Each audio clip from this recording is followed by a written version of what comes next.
Ikaze kuri wowe udukurikiye muri aka kanya, twizere ko umeze neza. Niba kandi utameze neza muri aka kanya, ntucike intege.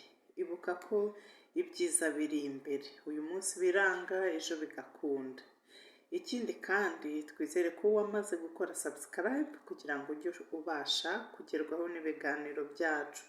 Niba ari ubwa mbere ubonye ikiganiro cyacu, turagushishikariza gukanda subscribe, ayo magambo atukura ubona iburyo bwawe.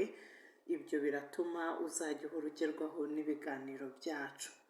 Uyu munsi tugiye kuganira ku imwe mu mpamvu zikomeye zishobora gutuma abashakanye batana. Iyo mpamvu nta yindi ni amadeni.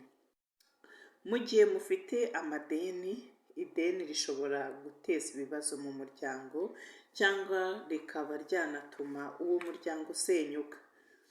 Reka dufate urugero. Umushakashatsi umwe yabonye ko iyo abashakanye bafite ideni, igihe bamaranaga kiragabanuka, bagahora bashihurana kandi ntibagire ibyishimo.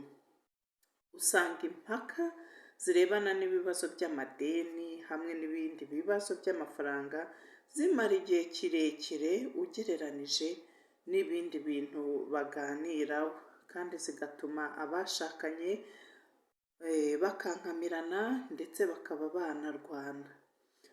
Zishobora no gutuma bajya impaka ku bindi bibazo. Ntibitangaje rero ko kutumvikana ku bibazo by'amafaranga ariyo mpamvu ikomeye ituma abashakanye batana. Nanone kandi kugira amadeni menshi bishobora gutuma umuntu agira ikibazo cyo kubura ibitotsi, akarwara umutwe, igifu, umutima ndetse akaba yanakwiheba. Wakora iki rero mu gihe umuryango wanyu wahangayikishijwe n'ideni wafashe?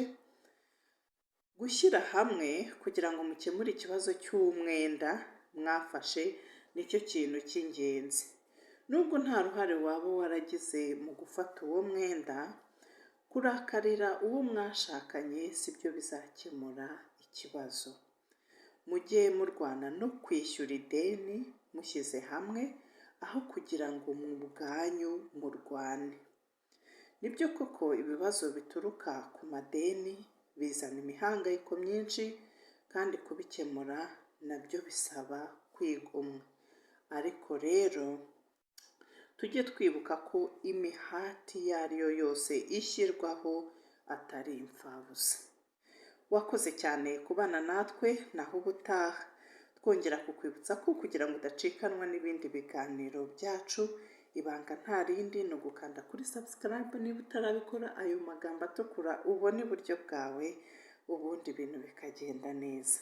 Naho ubutaha rero, ibihe byiza, bye.